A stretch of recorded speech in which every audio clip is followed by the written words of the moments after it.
MTD CNC, bringing you the latest engineering news via video media. Jordan, you've recently bought this FANUC robo drill here at James Camden Engineering.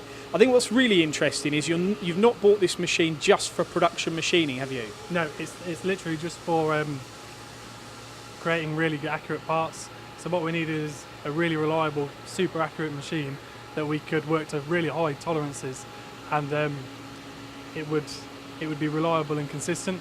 So and when I say production, this is like you're doing one-offs and two-offs. You don't know what's coming through the door from day to day. No, yeah, it changes every day, and we do really low volume, really small batches, one-offs, two-offs, 10-offs. It never gets more than 20 or so. And talk me through what you're actually doing in here on this machine at the moment. So what we're actually doing at the minute is we're thread milling a really unusual thread that not only was it difficult to locate taps for, they were very expensive, and there was about a 6-week lead time, and we couldn't wait that long. And the original product then, is this a machine part? Is this a 3D printed part? What is it? Yeah, so what it is it's a 3D printed steel part. So you might have seen like a lot of the plastic printers around, but in industry this is actual metal DMLS 3D printing.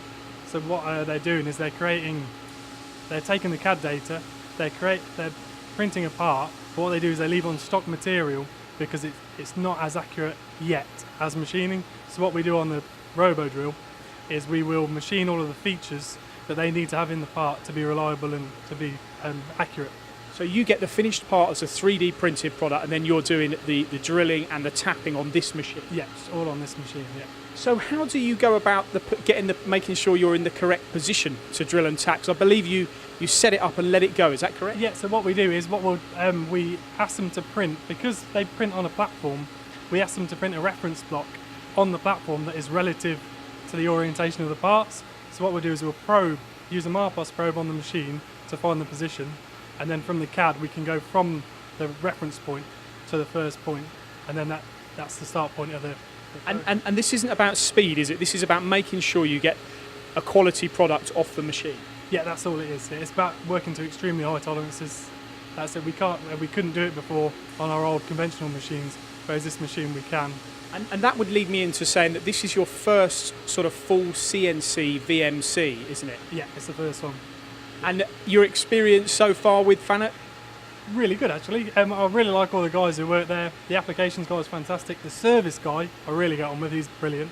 And Nigel as well, the salesperson, he's really nice bloke. They come in every now and then, they check up on us, which is great really, because we've had other machines and they drop the machine off and then you don't see them again. Whereas the FANUC guys, every week or so they're popping in and asking how we are and giving us advice and telling us what to do.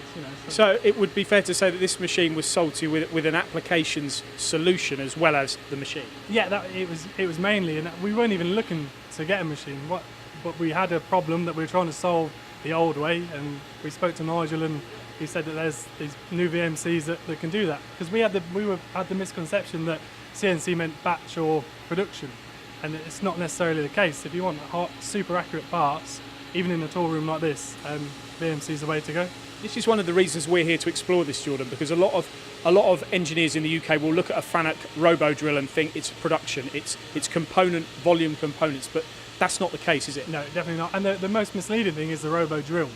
It's not a drilling tapping machine. It's a fully fledged VMC, and it's extremely capable. I mean, we've only got it's 2.5 axis free with cam, but you can have a 5-axis table on there, and it would compete with a lot of the bigger VMCs.